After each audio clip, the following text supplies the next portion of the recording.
Bem, muito bem, muito bem. Queridos, hoje eu gostaria de começar a tratar um tema que eu creio que é um tema muito relevante para a nossa realidade. Nós falamos no último domingo, né, sobre esse sonho, né, que nós temos para o ano que vem, em relação a João Pessoa, e não só em relação a João Pessoa, né, nós temos um sonho que é muito maior do que isso, né, que é de plantar igrejas, de enviar pessoas, eh, de implantar o reino de Deus, né, no Nordeste. E nós cremos que o Senhor tem levantado essa igreja para isso. E conforme a gente vai falando sobre isso, a gente percebe de forma muito clara como o Senhor também vai movendo na igreja, nas pessoas, despertando nas pessoas o desejo de fazer parte, não só de uma forma assim, estática, né, de estar orando não vou estar orando por isso, pastor. Tem muitas pessoas que começam a ser despertadas com o desejo de serem enviadas para isso, de participar disso ativamente, como um membro desse processo, né, como um agente desse processo de plantação de igrejas. Mas para isso a gente precisa aprender muito sobre isso. Plantar igreja não é uma coisa tão simples quanto muitas vezes nós achamos que talvez seja, e nós precisamos começar a falar um pouquinho sobre isso, estudar um pouquinho sobre isso, entender um pouquinho mais disso como igreja, né, para que seja algo assim, uma consciência gerada na igreja em relação ao plantio de igrejas, e não só na mente do pastor. A igreja precisa ser uma igreja que tem esse desejo, e a igreja precisa ser uma igreja que caminha nessa direção. Pode entrar, irmã, não tem problema não. A moça passou olhando ali na porta.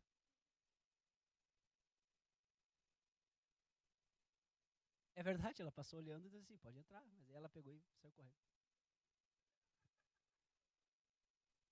Não sei, por que será? Será porque eu chamei ela de irmã? Sei lá, que louco é esse, né? Tá tudo bem, irmã? Tá tudo bem, irmã? Toma um pouquinho de água aqui, ó.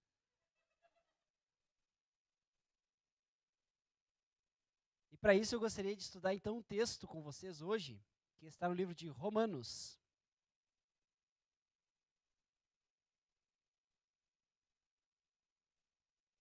Romanos, capítulo 16. Esse capítulo é muito bom para aqueles irmãos que estão sonhando em casar e ter filhos. Aqui tem uma série de nomes legais para você dar para os filhos. Sério. Depois você leia ele inteiro, né? Aristóbulo, Herodião, Trifena e Trifosa, Rufo, Assíncrito, Flegonte, Pátrobas, Filólogo. Nereu é o mais simples que tem aqui, eu acho. Só nome top. E nós vamos ler a partir do versículo 1. Recomendo-vos a vossa irmã Febe, Ludmira Febe, quase, que está servindo a igreja de Cencreia. Até o nome da cidade é estranho. Para que a recebais no Senhor, como convém aos santos, e ajudeis em tudo que de vós vier a precisar, porque tem sido protetora de muitos e de mim inclusive, e saudai a Priscila e Áquila, meus cooperadores em Cristo Jesus, os quais pela minha vida arriscaram a sua própria cabeça, e isso lhes agradeço. Mas não somente eu, mas também todas as igrejas dos gentios. Saudai igualmente a igreja que se reúne na casa deles, e saudai meu querido Epêneto, primícias da Ásia para Cristo. Amém? Esse texto, ele fala, né, principalmente tem um casal que é tratado nesse texto, que é um casal muito importante na história da igreja e que talvez as pessoas passando assim, sabe, não, tinha um tal de Priscila e Áquila lá, né, mas você não sabe direito quem é, qual que é a história deles, ou como que eles foram envolvidos nessa questão, e o que isso tem a ver com plantação de igreja, né? Bom, Priscila, em primeiro lugar, Priscila vem é o diminutivo de uma palavra que é prisca. Priscila é o diminutivo de prisca, e prisca significa velha, então o nome da Priscila é velhinha. Já para começar explicando que se você pensar assim, ó, Priscila, nesse capítulo que salva é Priscila, né? Mas Priscila significa velhinha. E Áquila é águia. Então era uma velhinha e uma águia. Olha só, né? Um casal combinando assim, né? Bem. A Priscila e o Áquila, eles estavam em Roma. Então essa carta é escrita aos romanos, né? Então eles estavam em Roma. E eles tinham uma igreja na casa deles. Então Priscila e Áquila podem ser considerados aí como pastores e, de acordo com a história da igreja, eles são considerados os plantadores da igreja de Roma.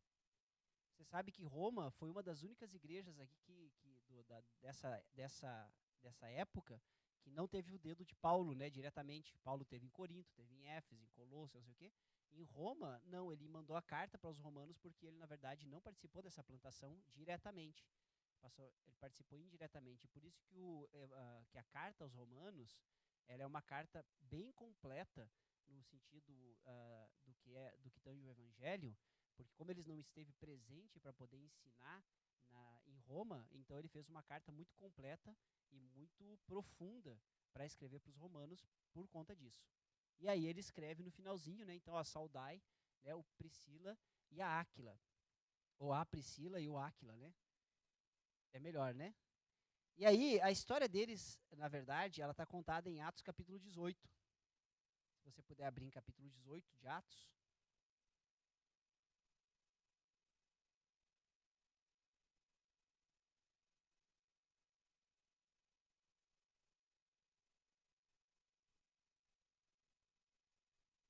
Atos capítulo 18, versículo 1. Atos 18, 1. Amém? Depois disso, deixando Paulo Atenas, partiu para Corinto. E lá encontrou certo judeu chamado Áquila, natural do Ponto, e recentemente chegado da Itália, com Priscila, a velhinha, sua mulher, em vista de ter Cláudio decretado que todos os judeus se retirassem de Roma. Paulo aproximou-se deles, e posto que eram do mesmo ofício, passou a morar com eles e ali trabalhava, pois a profissão deles era fazer tendas. E todos os sábados discorria na sinagoga, persuadindo tanto judeus como gregos. E aí, se você for lá no versículo 11, pula para o versículo 11, e está escrito assim, ó, ali permaneceu 1 ano e 6 meses, ensinando entre eles a palavra de Deus. Então aqui a gente vê que o Paulo ele saiu de Atenas, onde ele teve a história que muitos conhecem, né? Lá no Aerópago, e aí ele saiu de Atenas e foi para Corinto, e quando ele chegou em Corinto, ele encontrou a Priscila e o Áquila. E a Priscila e o Áquila, eles eram de Roma, só que eles estavam em Corinto porque, por volta do ano 50 depois de Cristo, o imperador ele deu um decreto que não era permitido judeus na cidade de Roma. Então, os judeus eram perseguidos há muito tempo, né, gente? Né? É uma coisa impressionante. E eles foram todos expulsos de Roma, e por causa desse decreto, o Áquila, que era judeu, ele teve que sair de Roma e foi para Corinto. E quando ele chegou em Corinto, o Paulo foi para Corinto, e o Paulo, ele era fazedor de tendas, e quando ele chegou lá, ele foi para um lugar onde possivelmente tinha um grupo de pessoas que faziam tendas para vender e tudo mais, e conheceu o Áquila, que era judeu e fazedor de tendas também. E aconteceu agora, então, que o Paulo, ele acaba indo morar na mesma casa junto com o Áquila e a Priscila. Aqui, então, subentende-se que eles não conheciam a palavra, não eram conhecedores de Jesus, mas pelo fato da proximidade de Paulo, por Paulo ser judeu também, eles serem judeus, fazedores de tenda, os dois na cidade de Corinto, eles acabaram, né, se acertando, moraram juntos, e o Paulo começou a pregar a palavra lá em Corinto, e eles acabaram entrando, né, junto nesse movimento apostólico. O Áquila, ele é considerado, né, pela história da igreja cristã como um dos 70 discípulos, né? Tem um grupo de 70 homens que foram os 70 que nos evangelhos e nos livros históricos em algum momento fizeram algum tipo de milagre ou fizeram alguma coisa sobrenatural na história da igreja antiga. E o Áquila, então, ele se converteu possivelmente lá em Corinto, e depois que ele se converter em Corinto, então aqui, já em Corinto, possivelmente ele já tinha uma igreja na casa deles, porque o Paulo morava lá, né? Então o Paulo possivelmente usava a casa para pregar, e surgiu já uma primeira igreja, possivelmente lá em Corinto. Saindo de Corinto, o Paulo foi para Éfeso e levou a Priscila e o Áquila junto com ele para Éfeso. Só que ele, quando chegou em Éfeso, ele não ficou em Éfeso, ele continuou viagem para a Síria. E Priscila e Áquila ficaram em Éfeso. E quando eles estavam em Éfeso, apareceu um outro cara chamado Apolo, que era, tá isso no capítulo 18 também, e diz que o Apolo, ele era um cara muito conhecedor da palavra e que pregava Jesus. Só que tem um problema, ele pregava Jesus, mas ele não conhecia ainda o batismo do Espírito Santo.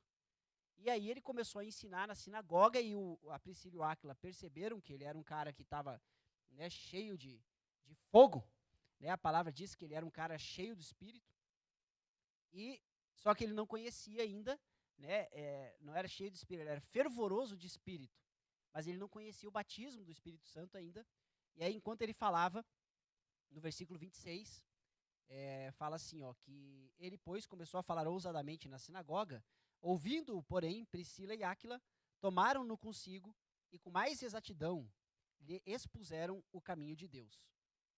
Depois disso, no início do 19, só estou contando a história para vocês entenderem todo o negócio. No início do 19 tem um texto que eu já preguei com vocês, que é a chegada de Paulo em Éfeso. Paulo passou por Éfeso, deixou Áquila e Priscila, continuou a viagem. Oi? Trocar? Cadê o outro? Está aqui. Pronto. Agora, ele vai para a Síria, depois ele volta para Éfeso e encontra novamente o Áquila e a Priscila lá em Éfeso. E no capítulo 19, versículo 1, tem uma coisa muito interessante. Fala assim, ó, tem o 19:1 ali. Aconteceu que, estando Apolo em Corinto, ou seja, Apolo estava em Éfeso, aonde ele estava pregando, e Áquila e Priscila pregaram para ele com mais exatidão sobre o caminho, porque ele pregava o arrependimento de João ainda. E eles ensinaram ele que tinha uma outra coisa além. E só que depois que eles ensinaram isso para ele, ele saiu de Éfeso e foi embora para Corinto. Quando ele saiu e foi para Corinto, quem que chegou em Éfeso? O Paulo. E aí diz assim, ó, o Paulo, tendo passado pelas regiões mais altas, chegou a Éfeso. E, achando ali alguns discípulos, perguntou-lhes: recebestes, porventura, o Espírito Santo quando crestes? Ao que lhe responderam: pelo contrário, nem mesmo ouvimos que existe o Espírito Santo.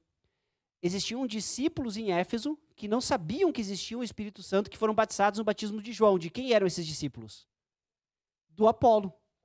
Só que agora, o Apolo, ele sai de Éfeso e ele vai embora para Corinto.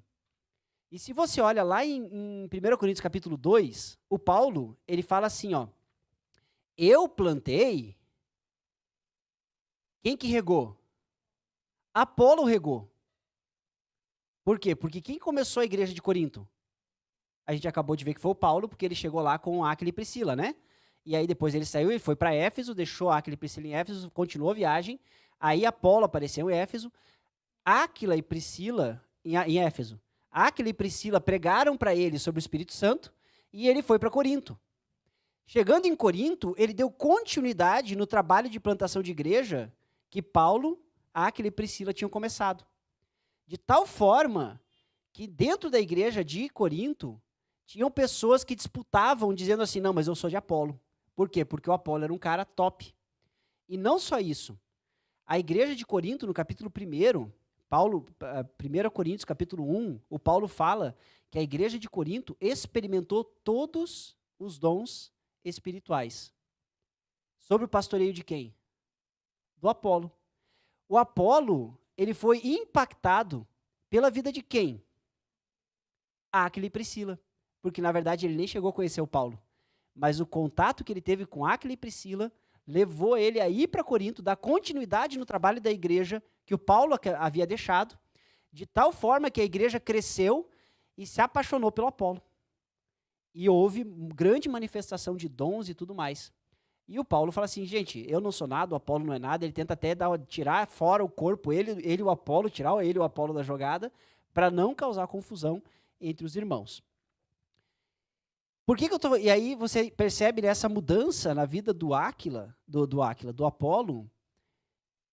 e eu começo a pensar assim, cara, como é legal esses pequenos detalhes das viagens, de como as coisas iam acontecendo, esses pequenos encontros, a influência que Paulo teve sobre a vida de Áquila e Priscila, de tal forma que eles foram transformados de fazedores de tendas em plantadores de igrejas.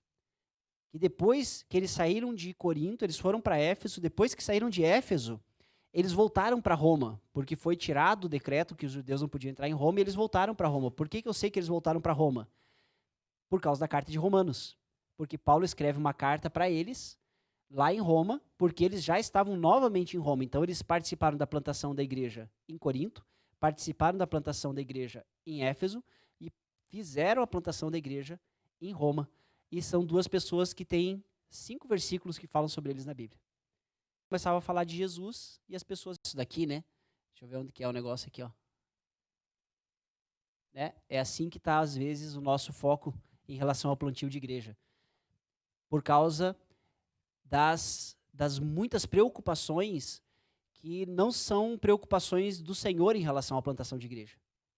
As preocupações do Senhor em relação à plantação de igreja são vidas. E então a gente precisa pensar, a plantação de igreja, ela é simples, porque ela não requer muito. Eu falei no início que a gente precisava estudar, porque talvez a plantação, ela não é simples. Agora eu estou dizendo que ela é simples, né? Pastor, você está se contradizendo, né? O início da igreja, ele é simples. É óbvio que depois existem uma série de passos que precisam ser dados para a igreja ser consolidada. A gente vai falar um pouquinho sobre isso também. Mas para você começar uma igreja, não é difícil. Você precisa falar de Jesus, viver Jesus, e as pessoas vão ser impactadas. E isso acontece porque, por exemplo, a gente veio para cá e a gente começou só a viver Jesus. E de repente veio uma pessoa, conhece a gente, veio outro, conhece aquele que conheceu. E aí as coisas começam a acontecer e você vai vendo que as pessoas vão se sentindo à vontade, a palavra vai sendo pregada, o louvor vai sendo entoado e as coisas vão acontecendo de forma muito natural e as pessoas vão se sentindo atraídas pelo poder do evangelho. E não tem a ver comigo ou com a pastora Solange, tem a ver com o poder do evangelho, porque tudo que a gente faz é vir aqui, abrir a Bíblia, ler o texto e falar daquilo que o Espírito está falando. E é o Espírito que faz. Você percebe como, na verdade, a gente se preocupa muito, porque talvez nós não vivamos muito aquilo que a palavra diz. E aí a preocupação começa a acontecer, porque se a gente experimentar, só viver o que a palavra diz, as coisas começam a acontecer de forma muito natural, porque o reino de Deus é algo que acontece de forma espontânea. Amém? Só que aí tem um outro detalhe, né? Que é, o primeiro, a igreja, ela começa a partir de um processo nas casas. Por que a gente fala isso? Porque quando nós começamos a alcançar as casas, eu começo a alcançar as intimidades. Tem muita coisa que às vezes a gente...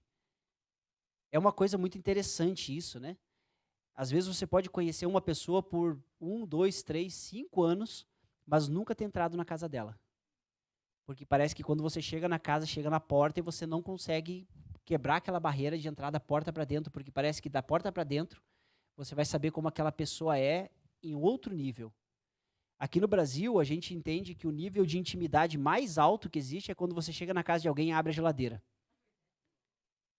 Ninguém abre a geladeira de outra pessoa. Você já percebeu? Que até para pegar uma água, você fica assim, né? Não, eu queria uma água. Assim, não, abre, pega aí. Não, pega aí para mim. Né? Porque a gente fica super constrangido de abrir a geladeira da pessoa e aquela coisa, porque parece que você está invadindo a intimidade daquela pessoa. E quando você começa a abrir a sua casa e a igreja começa a acontecer na sua casa, essas barreiras vão sendo quebradas. Uma a uma, elas vão caindo e você vai começando a gerar intimidade e comunhão. A igreja acontece nas casas para que haja intimidade e comunhão. Essa é a primeira coisa. A segunda é para que as pessoas sejam treinadas. O grande problema das igrejas hoje é que a gente vê uma série de pessoas que às vezes estão 5, 10, 15, 20 anos dentro da igreja e não conhecem a palavra. E se você pedir para a pessoa fazer, ó, faz a abertura do culto, irmão.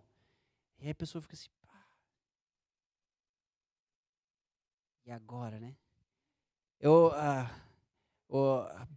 Boa noite, telespectadores.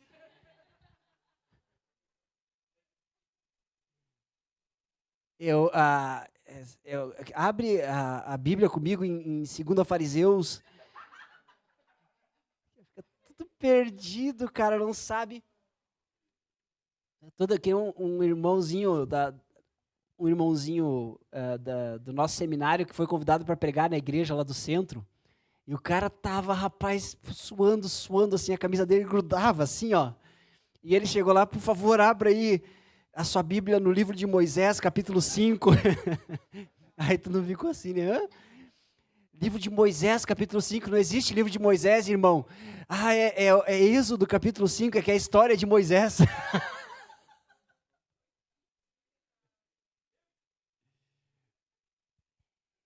Porque parece que os crentes nunca compartilham a palavra em lugar nenhum. Eles têm uma dificuldade, parece que existe uma barreira. Será que é a irmã que passou?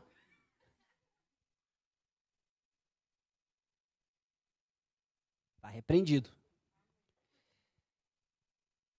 Eu estou falando, eu não estou dando indireta para ninguém, nem falando assim para tentar, mas é que o que eu vejo é que esse processo, né, que a gente caminha das células, ele é um caminho para nós envolvermos as pessoas no reino através dos grupos pequenos, onde a pessoa vai perdendo a timidez, ela vai perdendo o medo, ela vai conhecendo a palavra, ela vai falando aos poucos e de repente ela está falando com 5, de repente ela está falando com 8, de repente ela está falando com 10, com 15, e ela vai entendendo que falar da palavra de Deus não é uma coisa assim, aquela coisa assim, meu Deus, só o pastor pode falar da palavra de Deus.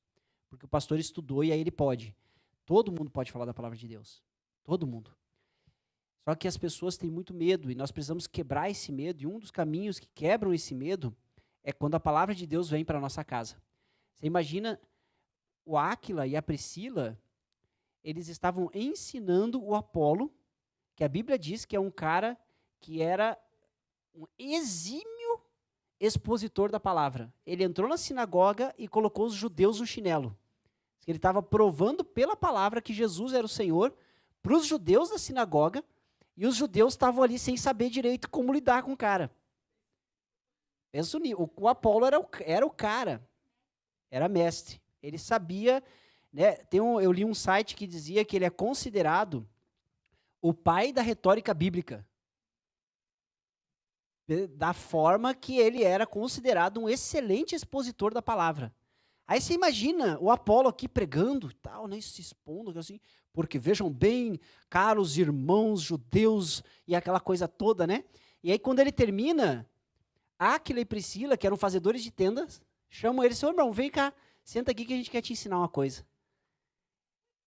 E eles ensinam para ele sobre o caminho.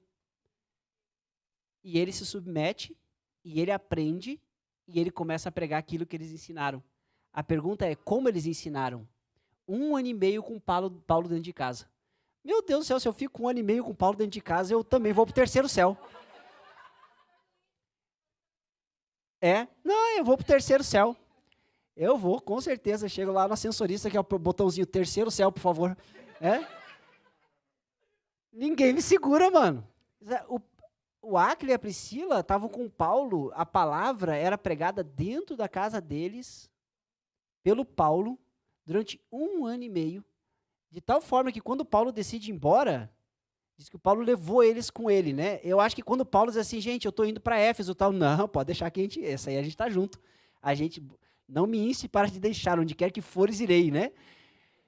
Estou junto, eu não vou separar de você. E eles vão de tal forma que em 1 ano e meio, gente, 1 ano e meio de treinamento, capacitou Áquila e Priscila a ensinar o Apolo.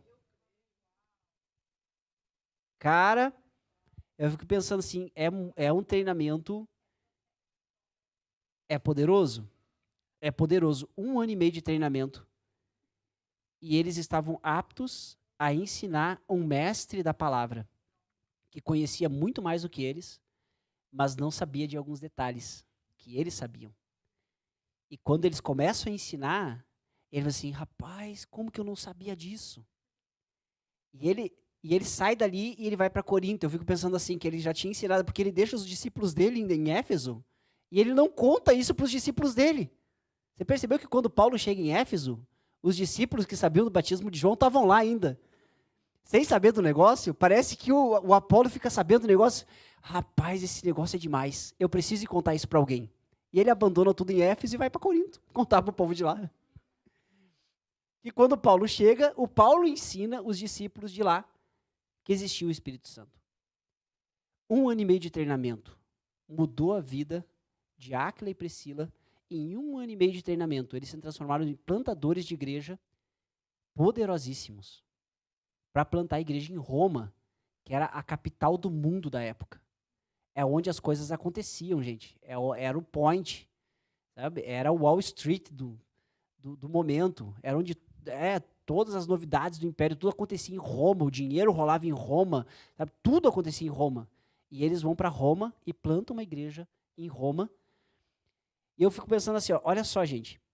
Mais tarde, o Império Romano reconhece o cristianismo como religião oficial de tão forte que o cristianismo era dentro do Império Romano. Quem começou esse negócio? Cara, isso fica muito assim, cara, é muito poderoso esse negócio.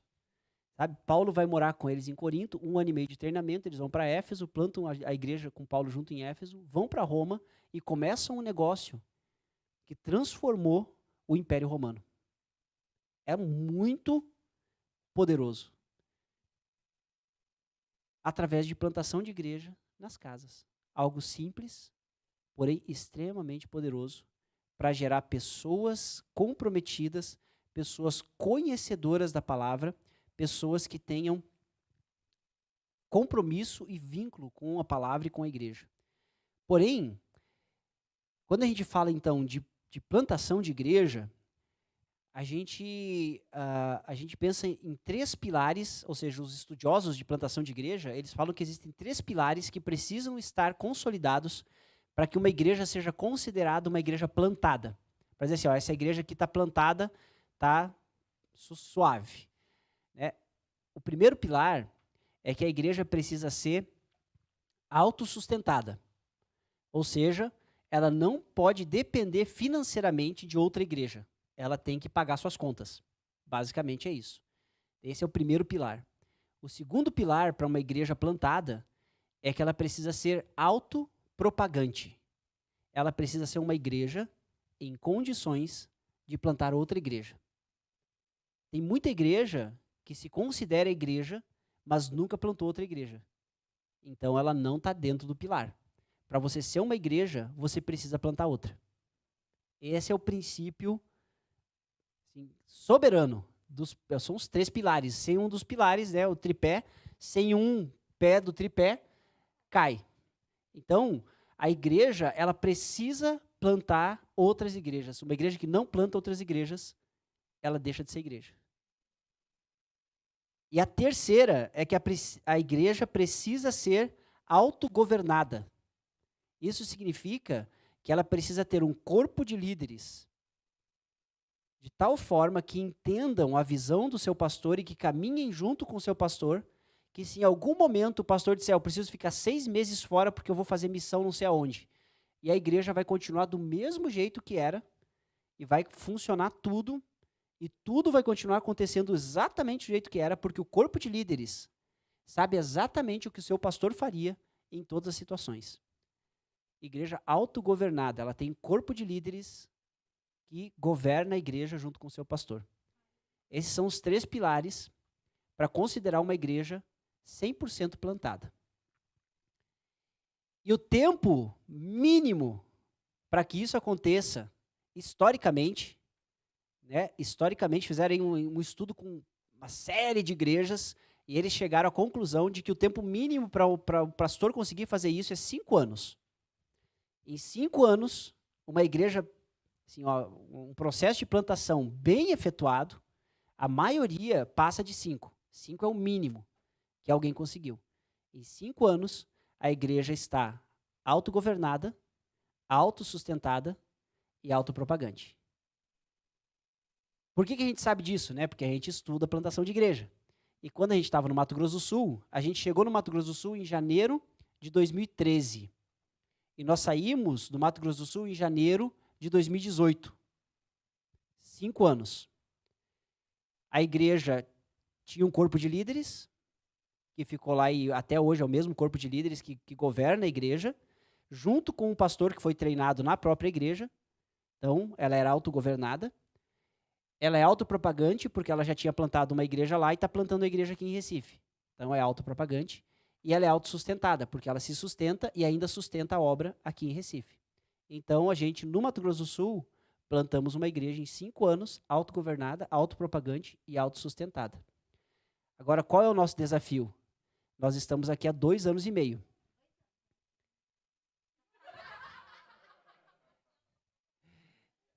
...2020 não conta, né, gente? Não dá para contar 2020, né?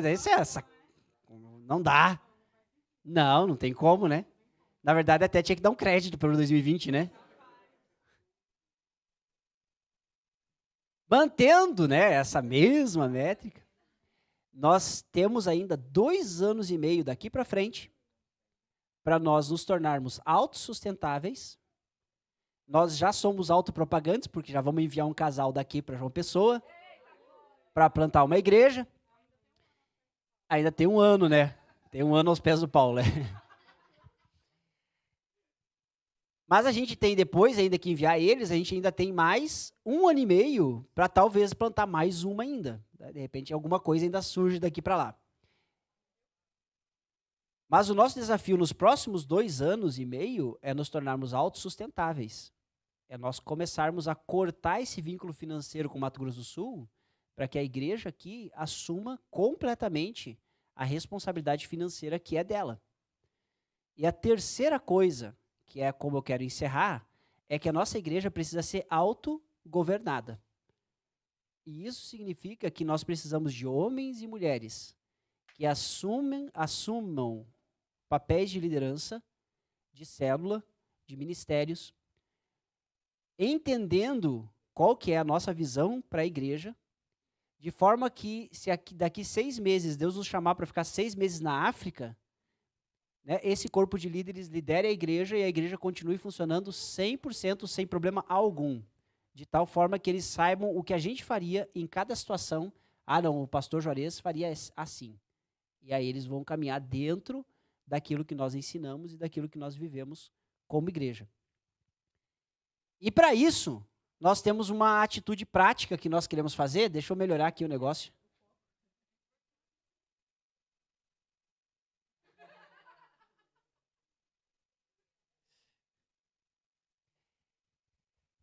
Nós fazíamos sempre, antes do culto top, nós fazíamos uma pequena reunião de 15, 20 minutos com os líderes de célula, né, líderes e colíderes.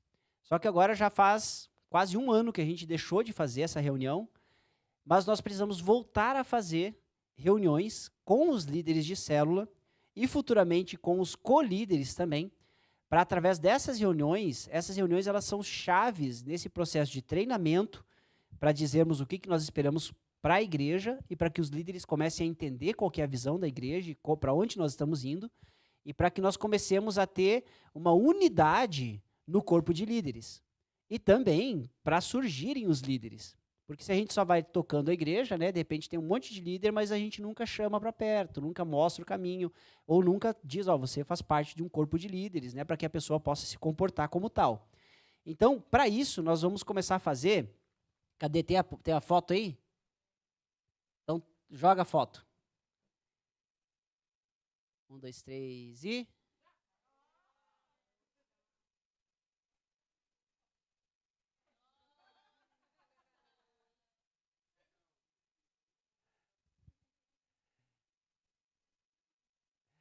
Caverna de Adulão. Vocês lembram no ano passado, quando eu preguei sobre a Caverna de Adulão? E o que era a Caverna de Adulão? Era um lugar para onde Davi fugiu do castelo quando ele estava sendo, né, perseguido para ser morto por Saul, e foi onde se juntaram a ele os marginais, os desempregados, os endividados, os amargurados de espírito, só o que não prestava em Israel. Porém, foi dali que foi gerado o grupo dos valentes de Davi. Que eram aqueles caras que entravam na batalha e aonde eles entravam, os caras entravam rasgando. Não tinha. Você acha que o Davi... Exato. O cara assim, Davi matou Golias. Tem um cara dos valentes dele que matou 3 gigantes da família do Golias. Você acha que o Davi mata gigante? Os valentes dele, meu amigo. Um dia um gigante foi para cima do Davi e estava prevalecendo. Ele estava dando um pau no Davi. E um dos valentes viu e foi lá e matou o gigante que estava prevalecendo contra o Davi. Por quê? Porque eles olhavam e diziam assim, não, é o rei, nós vamos proteger. E naquele diz assim, cara, você não pode mais andar junto com a gente assim no meio da batalha. Vai que um dia uma flecha pega você. E aí eles começaram, eles protegiam o Davi, eram os valentes de Davi. Da onde surgiram os valentes? Homens fortes, homens corajosos, homens fiéis, homens de honra, líderes do exército, líderes da defesa pessoal. Era só cara casca grossa, ali não tinha nenhum pequenininho não, era só cara top. Eles saíram da onde? Da caverna de Adulão. Nós vamos começar a fazer uma reunião, um café de líderes de célula, que vai ser no domingo, às 8h30. Esse domingo vai ser o primeiro, mas é só para líderes de célula, por enquanto. Futuramente a gente vai aumentar para colíderes e aos poucos a gente vai colocando outras pessoas, mas no momento... Então, hoje, quem lidera a célula hoje? Eu e a pastora Solange, Everton e Samara, Jorge e Larissa, e Karine, e Edilton e Débora, e o Anderson supervisiona, porque ele é o discipulador do Edilton, né? Então, esses são os que vão participar do primeiro Caverna de Adulão, que vai acontecer nesse domingo às 8h30, que nós vamos começar a falar sobre a nossa estratégia para as células, porque nós precisamos começar a recuperar esse tempo porque esse tempo de pandemia, as células elas deram uma desanimada. A gente percebe até hoje, isso que eu falei no domingo, né, sobre essa questão da inércia, a gente percebe isso em alguns momentos na célula. As pessoas ainda, não sei, da célula, nossa, ondinha, azar. E a gente percebe que há uma inércia, a gente precisa começar a conversar agora e precisamos começar a gerar esse grupo dos líderes que vão fazer parte dessa coluna da igreja autogovernada. Então, e o primeiro casal, né, que já surge aí como líder é o Edilton e a Débora, que estão liderando a célula, e nós cremos o primeiro de muitos, né, que muitas pessoas ainda vão surgir neste caminho de liderança, nas multiplicações de célula, em todo o trabalho que nós queremos fazer aí para multiplicar as células, treinar novos líderes, mostrar o caminho e estarmos juntos, né? Estarmos juntos na casa, né? E gerarmos novos Priscilas e Áquilas, para que a plantação das igrejas comece a acontecer realmente. Então, nós precisamos começar a trabalhar essa coluna da igreja autogovernada. Nós estamos trabalhando a coluna da igreja autopropagante, também estamos trabalhando a coluna da igreja autossustentada, nós temos falado sobre isso, os irmãos têm, né, se engajado no sustento da igreja, isso tem acontecido realmente, mas nós temos falado muito pouco ainda sobre o caminho da liderança. Então, a partir de agora, nós vamos começar a falar de forma mais clara sobre o caminho da liderança, e todos aqueles que querem fazer parte desse caminho da liderança vão saber de forma muito clara o que eles precisam fazer para poder fazer parte desse caminho de liderança. Amém? Então, nesse domingo, primeiro Caverna de Adulão, eu gostei do nome.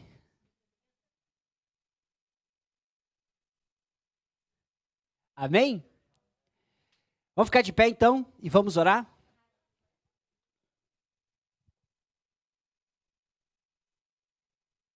Senhor, nós cremos que o Senhor nos chamou para esse lugar, para plantarmos uma igreja poderosa nessa cidade.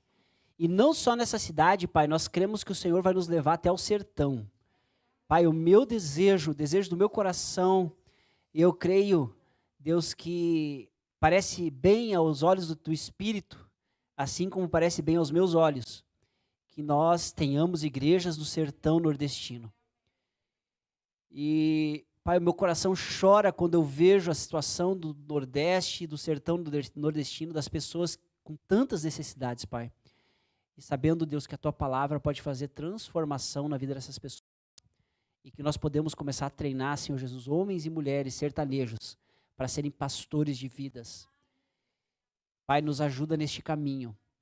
Pai, o meu desejo é termos um centro de treinamento de missões no sertão do Nordeste. E eu te peço, Pai, abra as portas, nos ensina a caminhar nessa direção, nos ajuda, Pai, porque nós queremos fazer isso para a honra e glória do Teu nome. E começa a gerar, Deus, nessa igreja, Deus, uma igreja autogovernada, uma igreja autopropagante, uma igreja autossustentada. Nós queremos ser uma igreja, Pai, 100% plantada nessa cidade, para que de forma alguma o inimigo tenha caminhos para nos fazer fraquejar, para nos fazer desistir, para nos colocar medo. Nós queremos ser uma igreja estabelecida poderosamente nessa cidade. Nos levanta, Senhor, líderes poderosos também, que queiram caminhar junto, que queiram fazer parte deste processo e que desejem, Senhor, estar à sua disposição para liderar células, para discipular, para pregar, para levar a Tua palavra, para evangelizar. Nós precisamos de líderes. Levanta os valentes de Adulão, Pai, no nome de Jesus. Amém.